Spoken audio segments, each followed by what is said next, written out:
full figure ne Bajjo babadde n'ensonga zaabwe obadde oziraba. First of all, they were on the same side. People power, our power. Balwanye tubalabye aluwa bakubye emiga and all that. Bavudde wala. After olya asazeewo nga wagambye ku Bobo ne bebe kulya zeri no asigadde eno. Later on this year tulimu eno pandemic yaffe tawanya lockdown tuliwakamu news break. Full figure agamba Bajjo yanzalamu omwana aganye omulabirira. What is your take? It's okay that the land were people power ne underground. The city ku front. Chobula tonda bannyo wano mutaala nnyo. Kitegere nenze ndi wano. Ffe tulwana ku ttaka amaje go ku ttaka aga Bobby yeffe. Onowulira DC. Naye nga ekisookera ddala Full figure ne Bajjo bali mu kye bayita politicking. Politicking kwe kwagala okubeera nga bakwogera kuyogerako nnyo byabufuzi bye bibatawanya.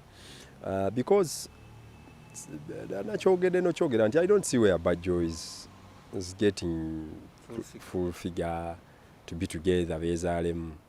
I mean kyabulalu wakyali kyalumu ne kikwata tebayinza kukugira okujja kompozi nga byali byedda ne beegwako eyo ne beetaasa bwetaasa bwe nga balina omwana kwali kwetaasa tewali laavu nze sirowooza nti wasobola okubaawo laavu ku bantu abo okusinza nga bwe mbalaba n'ebbanga lye ne balabidde kuba Bajjo ndabyeko abantu bayagadde nga sirabamu layini ya full figure so sirowooza nti wayinza okubaawo ekyo naye ate era olumu nakyo sikigaana kyeki kyengambye nti wayinza okuba waliwo okwetaasa kuba abasajja abo bakola ebivulu gye bagenda eyo mbivulu byabwe ayinza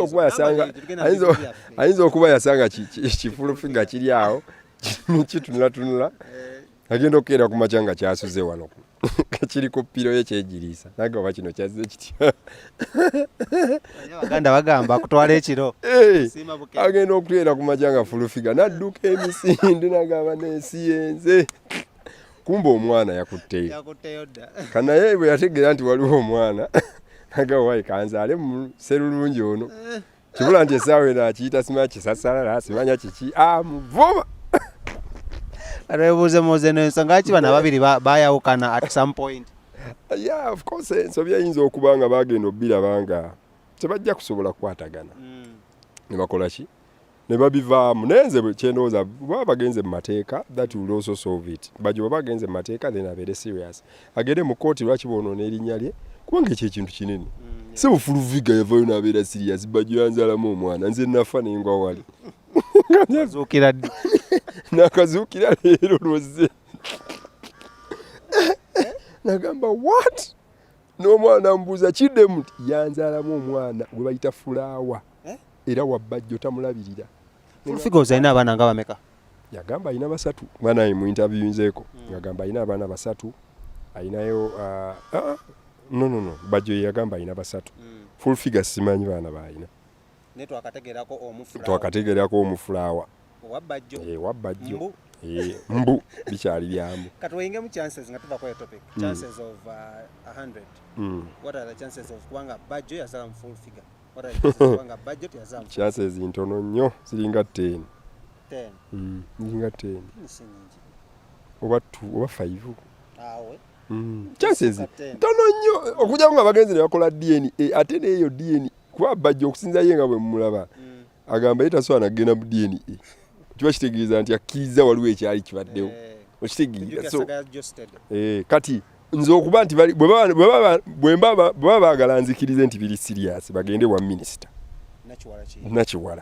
nakiwala bw'anaabayita awo tujja mmanya kirimu eggumba naye bwe tebagenze wa nakiwala ojja kulaba batandika okweta amakoona baateesezza bagenze bwakavuma n'abatuuza Balamu yabatuuzizza yagambye agenda kulabirira omwana kati Balamu omwana amumanyi naye nyini namubuuza omwana gane ye nyini tannamulabako kati agenda mulabirirawo so nze kyendowooza it's just some kind of I would say diversion some entertainment around. Do you think bano babiri bagezaako kusenga relevant nga twakiwakyogera ekyo kubanga kati jjukira kati full figure ayogere ku kisaawa zino Bajjo agenda kwogera ku kikusaawa zino kitegeera right now there is not so much into politics tewali nnyo political talk right now ekiriwo kya COVID-19 buli omu kyayogerako kati nabo babadde balina okubaako n'ekibaawo kibalina otukuba kati ne tuba nga tunyumirwamuko awo. Kino kiyigiriza kiri bannayuganda abagoberera both entertainment n'ebisigadde. Of course balina okumanya nti mwabagoberera entertainment n'abagalo giyingira nti entertainment kazannyo mupiira gwa Premier League tyasenerera eteeba ggoolo enkya Man U nekola ki neteeba kati full figure yakubye Bajjo penalty buli wabeera waaba omutwe gumuzuulaga ekikazi kino bankikoledde ekyo ekintu kinene nnyo.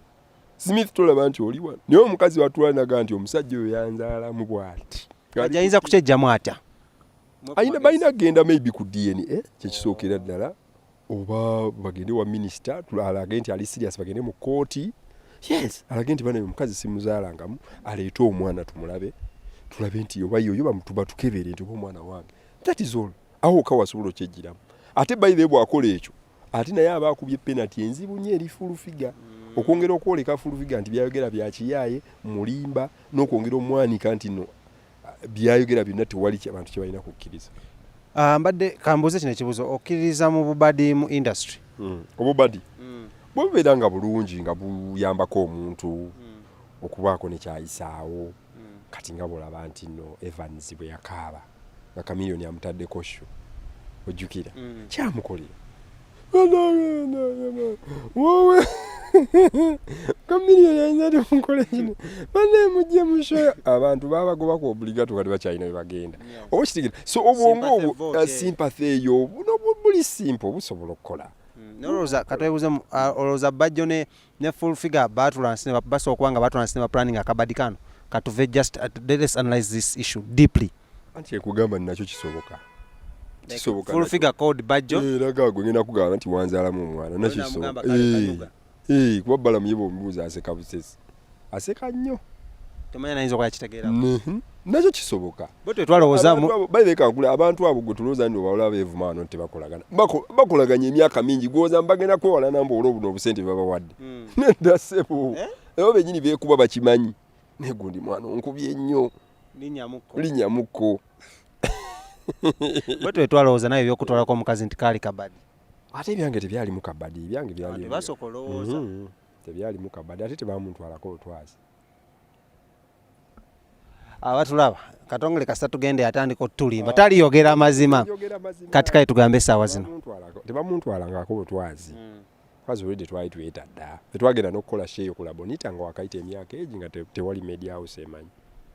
So how is she doing? She's okay. I think she's having good time with it. Wamukubide kasimu no checking ako meno COVID. Ate for what? Chalivu. Nedda sebo. Eh? Bwaba gyaliyo ng'alaba sheeno mwagaliza yeekuume. That is it.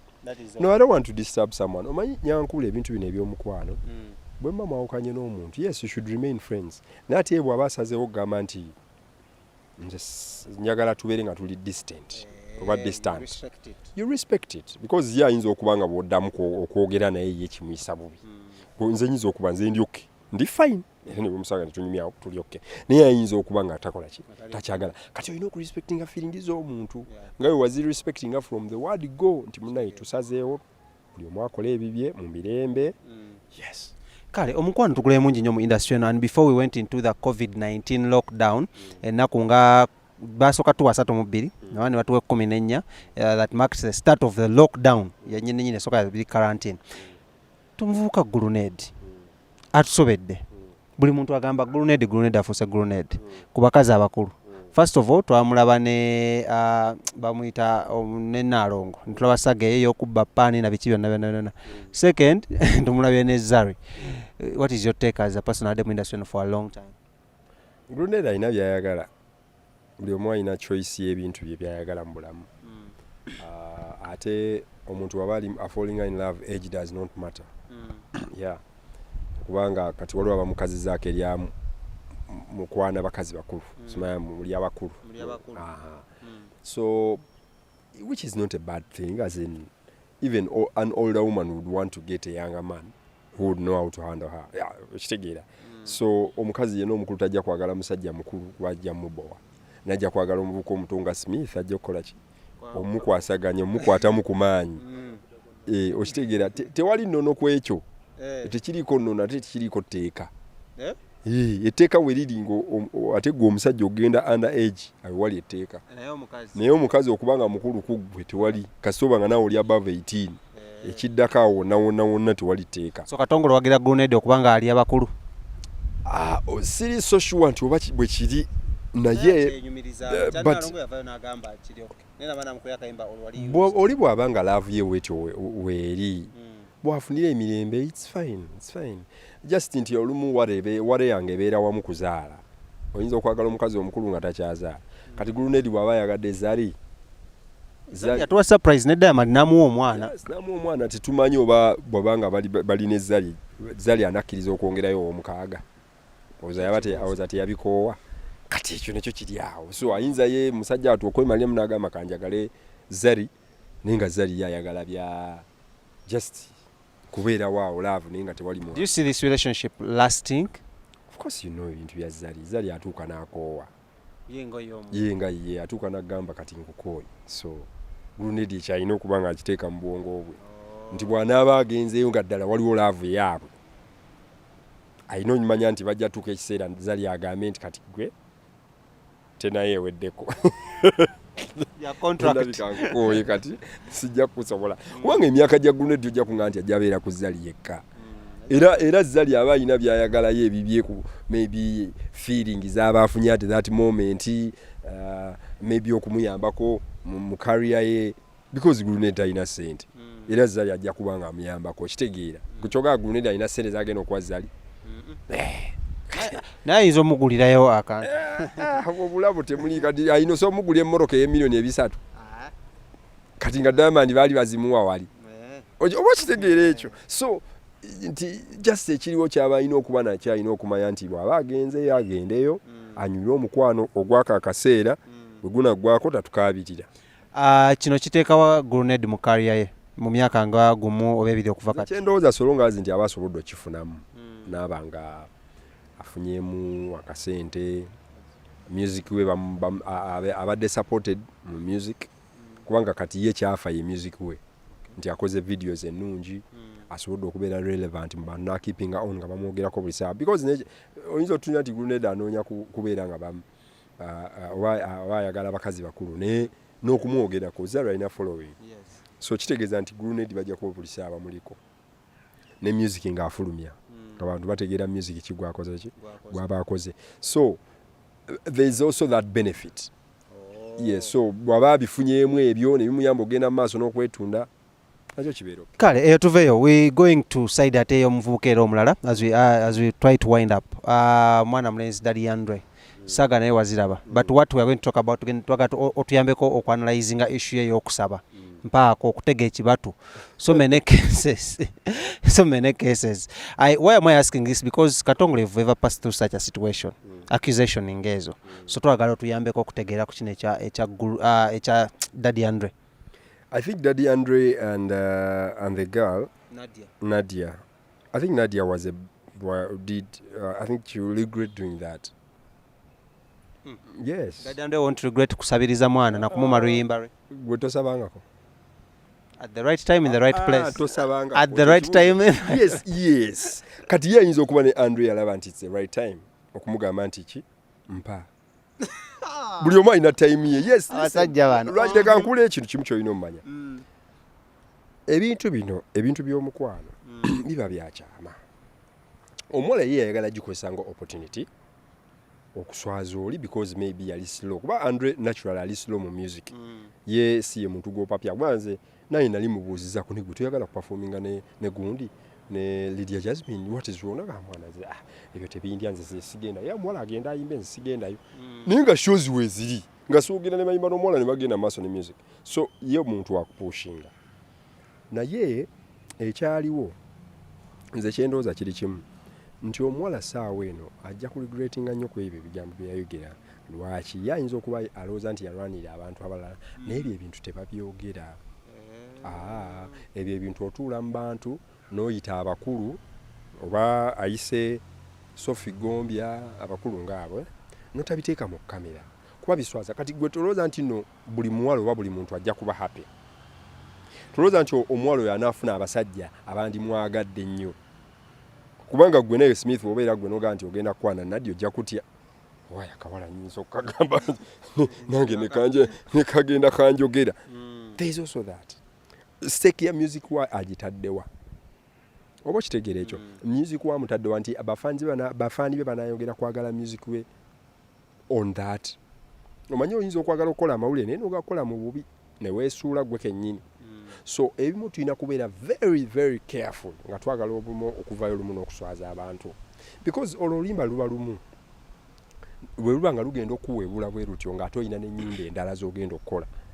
Why should you sacrifice for such a thing? Okireka yandibadde akiwa buwi time n'agamba okay bw'ali agala okukola video aligikola kubanga waba yamusabiriza n'agaana it is okay tiyamukwata. Kati singa yali rape twandigambye eki nti ya rape wamuraping yali agala kunkwata oba yagezaako okunkwata that would be different. Fena twandibadde tublaming naye omuntu agambye waayi mpa ku saati yo tehasijja gikuwa kale yenda takudde nti yambula essaati yo n'ogutali gumu ebiri. Ate abantu beegayirira bulijjo. Omuntu ayinza okwegayira omuntu emyaka 3 ali awo. One victim, second victim, third victim. Anti kakati awo ate oyinza oba oli awo okunenyamuko ku Andre nti oba oli awo nti maybe akazeeka ayinza okuba ate akayisizza bubi takakwasaganyiza bulungi oba oba mwoyo mutono oba ayagala byalubaluba mangu.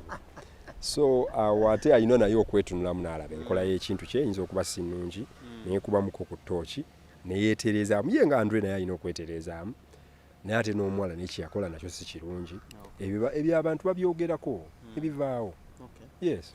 Kale abatulaba okyali ku Celeb Jazz Extra amanya n'eddoboozi mbampita Shadik Smith kyoyinza okukola kiri kimu kyokka go down o subscribing tusobola okulaba muno ate omulimu guno tugutwala mu maaso naye mwebale nnyo okubanga mutulaba mu nsi eno najja musinzidde ali mabega wa kamera bamuyita Sir Lawrence yakwata ebifaananyi ebirungi nga bino tukyagenda maaso ndi n'omutongole Katongole omutongole yatongola abatongole ng'abadde mu industry eno media industry for a long time abadde mu entertainment industry for a long time that's why nasazeewo mu consulting eko tugezeeko kuba torch mu bintu ebigenda mu maaso mu ggwanga lya Uganda mostly in the entertainment industry however much what diverting am katoni tugenda ko kusaidia eri ebigenda maaso mu nsi as a whole because tumanyi fena we are on lockdown of 14 days era nga onako lwaliro omukulembeze w'eggwanga ennaku zino abamu bamuyita presenter but I don't think he deserves to be called that.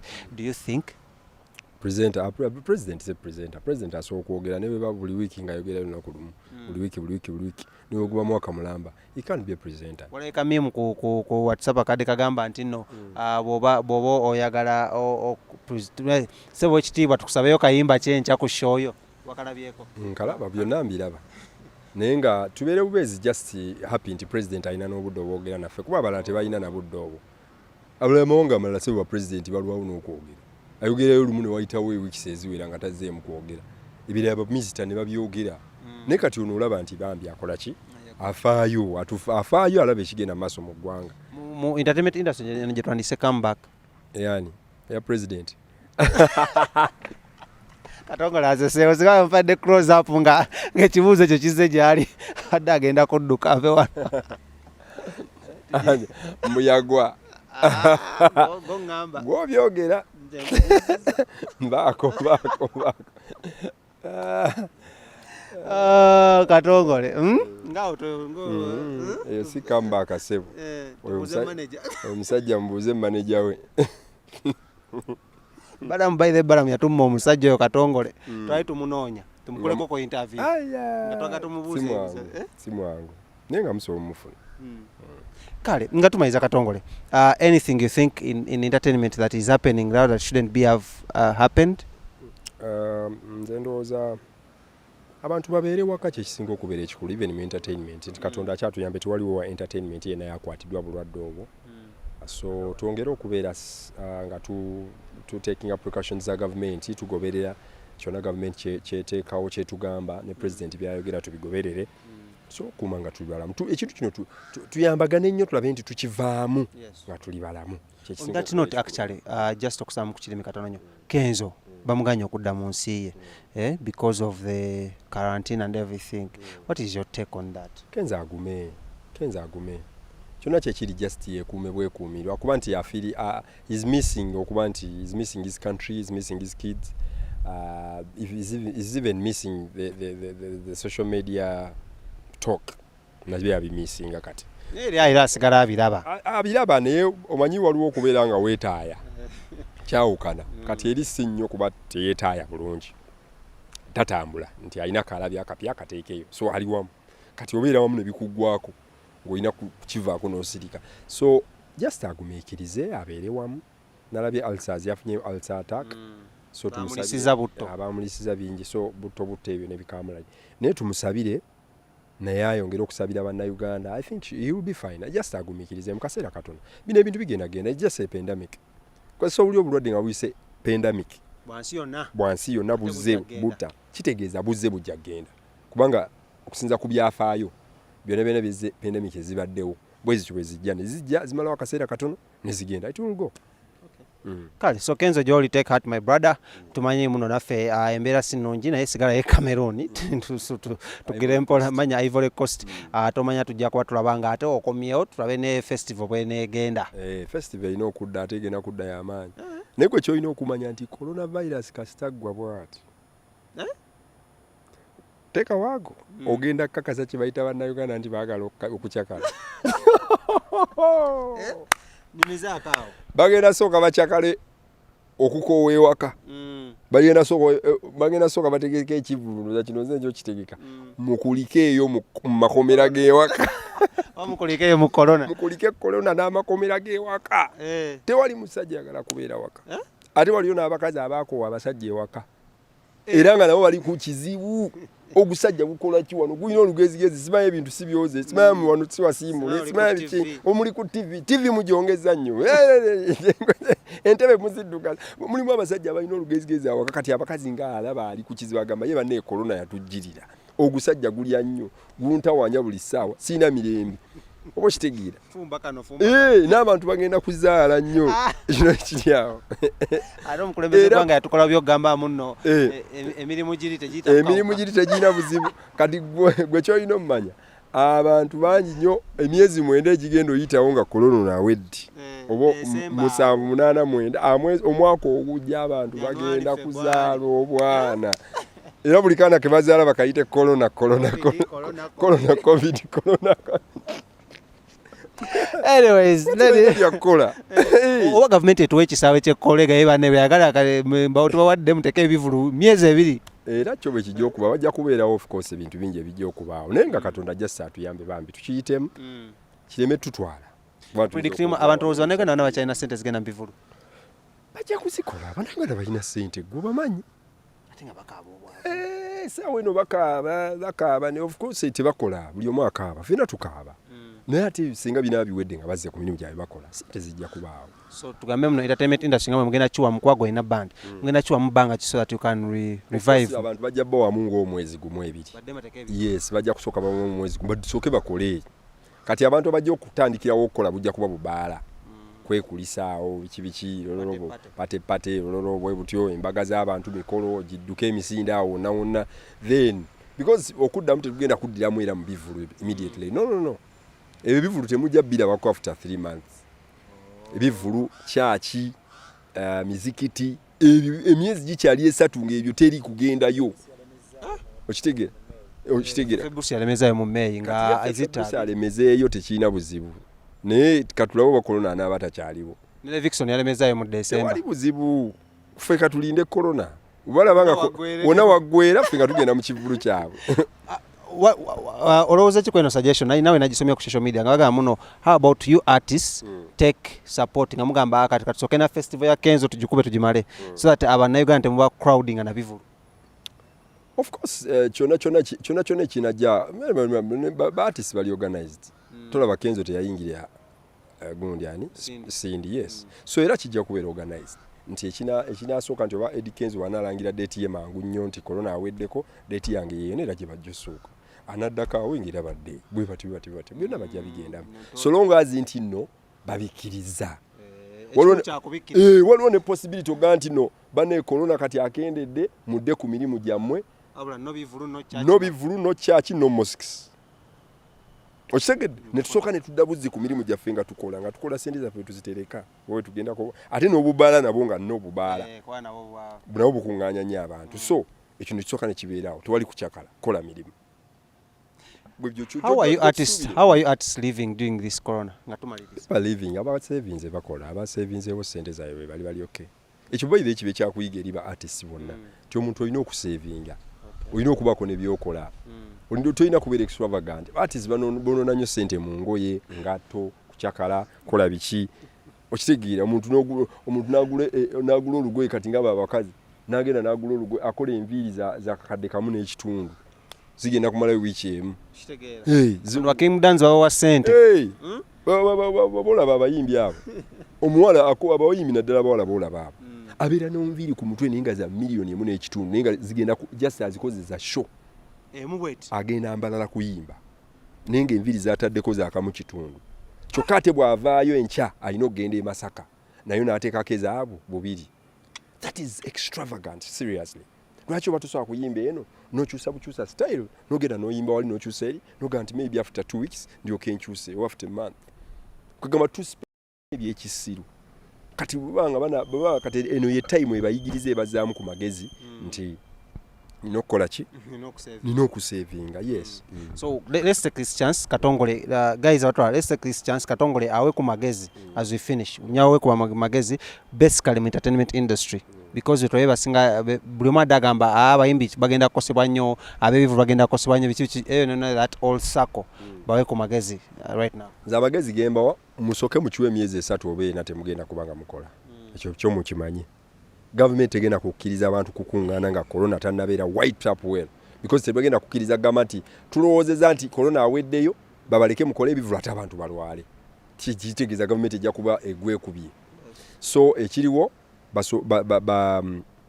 babere patient bakozese kwezo ziba savinga government bebekkiriza nti no tudemu tukole bwene bekkiriza ebivulu fine bwene batebikkiriza basoke beeyiye babeera awaka bakipinge distance banabe mu ngalo era nga amateeka gagamba tusoke tuwone ekirwadde kino ebirala bina bijja kufollowinga up n'okusaba Katonda abantu basabe abantu tebasaba musabeeko ne family zammwe awaka bobo sala n'abaana bo bonna sala ne mukyala musabeeko wamu ate mumalaira okusala bino ebyokusala ebyeddiini mukwate mu ngalo zammwe bwe muti mwekwate as a circle pray mwogere ne Katonda ebyaddala nga family okitegeera yes all families mwenna kijja kuyamba Katonda okuba nga atuwulira kale toyanza nnyo toyanzege tubadde n'omukulu amanyiddwa nga Katongole omutongole yatongola abatongole era nga tusinzidde wano ku Acacia Avenue olunaku leero ogezaako kuba torch biki bigenda mu maaso mu ggwanga lya Uganda nga bwe nagamba the page ko subscribing abagiyita Celeb Jazz Extra wano okawoka wansawo ekipeesa kya red oba subscribing abeera ku kamera bamuyita Sir Lawrence okuva mu ba King Montage